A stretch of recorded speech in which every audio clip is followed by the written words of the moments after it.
Good afternoon. This is Jeremiah, CEO and co-founder here at AnnuityAssociation.com, and today we're going to be discussing the number one risk that retirees face today and how to solve it. Thanks for joining us on this beautiful sunny afternoon here in Florida.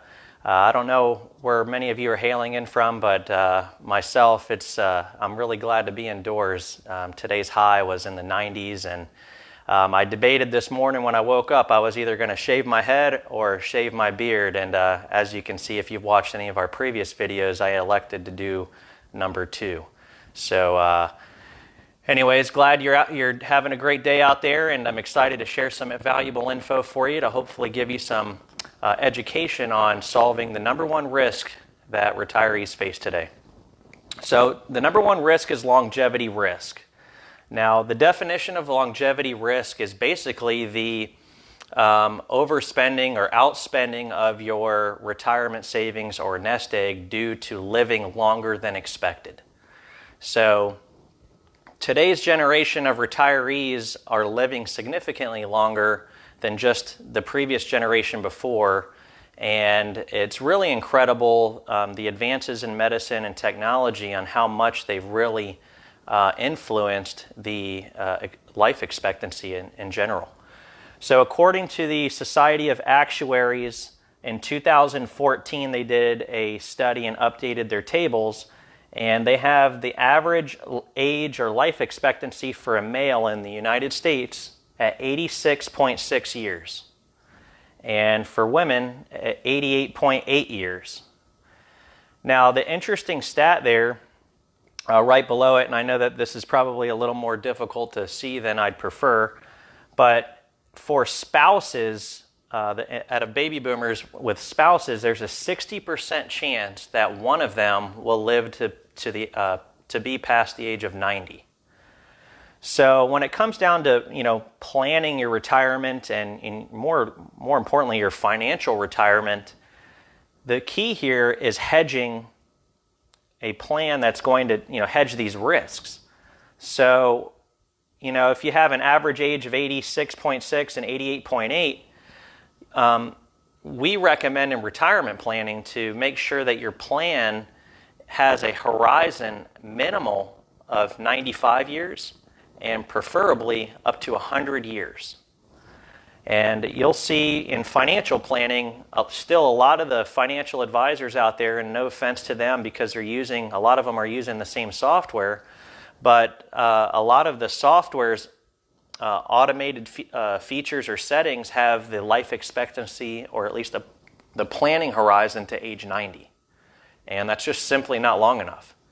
And so here at Annuity Association, we recommend minimal age 95, preferably to have a plan out to age 100. Now, there are some key factors here that contribute to the longevity risk and what's causing it. And obviously we have the advances in medicine and technology, but really there's some other factors that go into building this risk. Now, this risk was not it wasn't as important to solve for in previous generations. And the main reason for that was, obviously people didn't live as long, but more importantly, the way that our retirement plans were constructed, they were different. Majority of workers back, a generation or two ago, their employers offered defined contribution plans or pensions. And those pensions stated that they would pay a guaranteed income for as long as that employee lived. And unfortunately, with the introduction of the 401k back in the early 80s, defined contribution plans or pension plans have gone away. And today, only 13% of private sector employees have a pension plan that they can rely on as a guaranteed income stream for life. So we've got the increased life expectancy as the number one factor. And 50% of Americans today underestimate their life expectancy.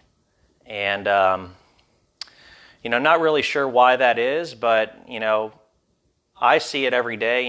It amazes me, the clients that I work with, how young they look for their age. And It just goes to show you that the advances in medicine and technology and I think overall lifestyle, people are exercising more and staying active more. I really think that all that stuff plays into it, but it just amazes me. I'll work with somebody that's in their 70s or sometimes even their 80s, and they look like they're 50, and it just amazes me. So increased life expectancy, 50% of Americans are underestimating how long they're going to live. And with that being said, they're also underestimating how long they need to plan for financially.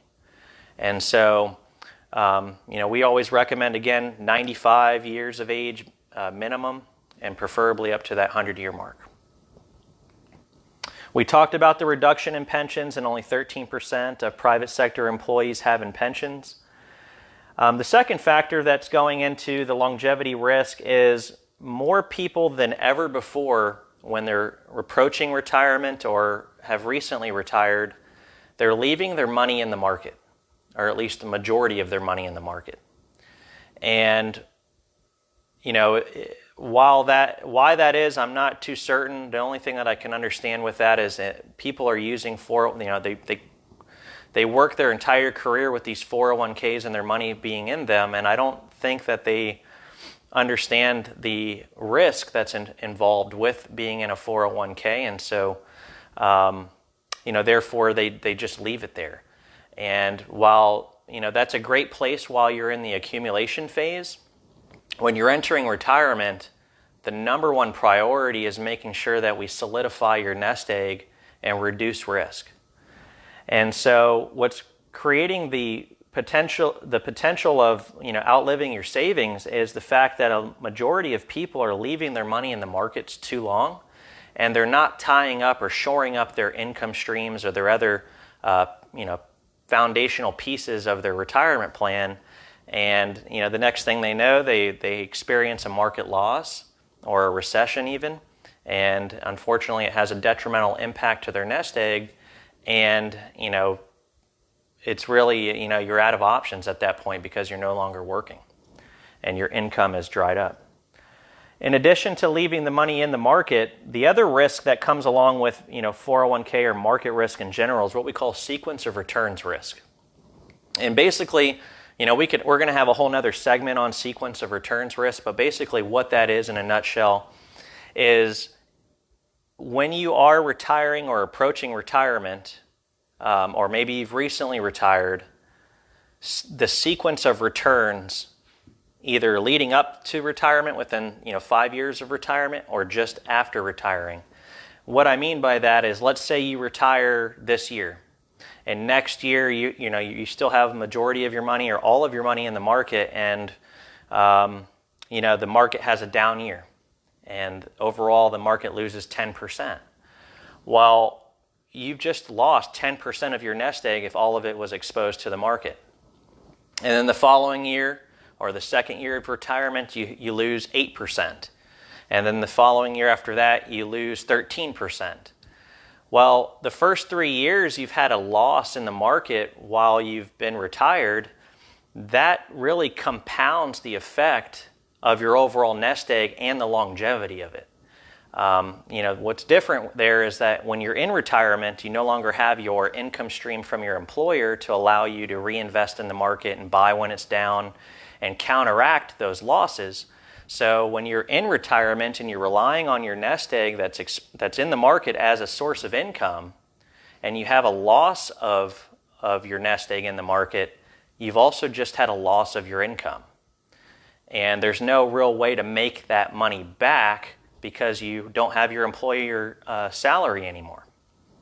And so, the only thing to do there is to not take income, certain years, or take minimal income off of your nest egg, certain years to try to rebound. But sometimes it's too much of a loss for people, and it really cuts down on the longevity side of your nest egg. So having sequence of returns risk is really impactful and detrimental to an overall nest egg and the longevity of it.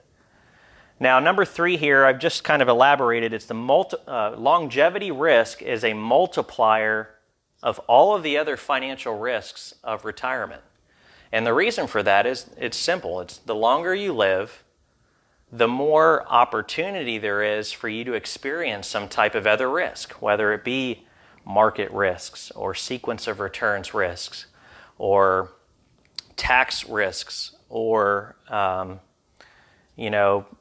long-term care risks. There's so many different risks that we can experience in retirement, and the longer you live, the more exposure you have to all of those risks combined. So here at Annuity Association, we say that longevity risk is a multiplier of all of the other financial risks that you face in retirement, and solving this one risk can reduce and hedge the other risks altogether. And so how do you do that? How do you solve the longevity risk? The first step over here, and I'm sorry for the small handwriting, the first step is you need a plan. You can't go into retirement and just leave your money in the market and really go blind into retirement. You have to have a plan. And unfortunately, in today's day and age, there is a study that was done, and it showed that people spend more time planning their next vacation than they do planning for their retirement. And that's a really scary stat, and I can't remember where I saw that at, but I really hope that that's not accurate. And if it is, we're here to help. That's what we do. So the first step to solving longevity risk is having a plan. And in that plan, it needs to have sources of guaranteed income. Now, the sources of guaranteed income need to not only last for your entire life, but they also need to at least cover your basic living expenses in retirement. We really try to recommend having, guaranteed sources of income, cover your basic expenses and all the things that you want to do in retirement, your goals for traveling or, doing things that you've dreamt of doing all your working years. We want to be able to have a plan that provides income streams that allows you to have the retirement you've always dreamed of. Now, your guaranteed income sources are going to be your Social Security. So what we recommend is taking a look at what your Social Security benefit is going to be, and we just covered that in a previous video. You can go to ssa.gov and find out from an annual statement what your Social Security benefit is going to be and what your full retirement age is going to be, and then building a plan that's going to allow you to optimize your Social Security. What I mean by optimize is we need to figure out what's going to be the best time for you to take that, and the longer that you put it off, the more benefit you're going to get. So Social Security is the first guaranteed income source. If you are lucky, one of the lucky 13% of private sector employees to have a pension, we would combine the Social Security and the pension and figure out how much that's going to be, and then add that with other sources of guaranteed income for life. Now, the source that we recommend and really the only other one that's going to be worthwhile is going to be a fixed annuity. So how a fixed annuity will work in this type of plan is we'll take your Social Security and your pension income if you have any, and then we'll figure out how much do we need to make up or make up with this fixed annuity to cover at least minimally our basic living expenses in retirement. So we get asked often, how much should I put into an annuity? And our answer is always the same. It's as little as necessary, and it's really going to depend on your individual needs. So when we say as little as necessary, we mean there is a necessity there to have money in the annuity. We just got to determine how much that is, and everybody's individual circumstances are different. So we'll figure out what your retirement cost of living are, your basic living expenses, and then we'll take the formula of your Social Security, your pension, and a fixed annuity, and we'll cover your basic living expenses at minimum. And if we have the ability or you have the interest of doing so to cover more than that so that you can take those vacations and travel and do the things that you want to do in retirement, we're going to do that. And we have a saying that, we want you to be able to live in retirement like every day is Saturday. Every day is Saturday. And what that means is that, Saturday's the number one day that people do their extracurricular activities. And it's the day that, they spend the most money too. We want every day in retirement for you to be like it's Saturday. And then step B of our overall plan here to solve the longevity risk is going to have a plan for long-term care. Long-term care is the most detrimental impacting risks on your nest egg, and typically it happens at the end of your retirement. Most of the time, the factors are, your overall length of time in long-term care is going to be anywhere from 3 to 5 years. And on average, just here in the state of Florida, the annual cost is around $52,000 just for the basic form of long-term care. If you get into the, special long-term care where there's, experts in certain diseases and ailments, that can go anywhere up to upwards of $100,000 a year. So based on statistics and case studies, we found that 80 to 90% of the remainder of a retirement portfolio can be eaten up by long-term care. And so having a plan that covers long-term care, because of it being your biggest expense in retirement, is really, it should be really a priority for everybody. Now, we have the ability, we work with a network of carriers to look at all the long-term care providers in the country, and we work with the best of the best. And there's a groundbreaking product that's recently launched that will allow you to put a portion of your savings into a long-term care product. And if it's done before a certain age, which is, I believe, 65, it's going to give you a 5 times multiplier on your money. So if you put $100,000 into this product, it will give you a 5 times multiplier on your long-term care. So you'll have $500,000 to use if long-term care needs ever arise. And the number one question we get with that is, well, what if I never have a need for long-term care? And the great thing about this particular product is that in the event that you don't have a need, there is a refund of your premium that was paid in to your beneficiaries. So you won't lose all of your $100,000 if you never need to use it, but it's really a no-brainer how much value you're getting for the long-term care needs, and it really just makes sense for most people. So it's something that we definitely can help you with if you have interest. Now, if you have any questions regarding any of this data that we've reviewed today, we'd be more than happy to help you. We hope that this has been really valuable to understand why longevity risk is the number one risk to solve for in retirement. And if you're interested in finding out more on how we solve longevity risks and all the other risks that we've mentioned here, and really how we build what we call our optimal retirement plan, you can go to www.optimalretirementclass.com and sign up for our free webinar.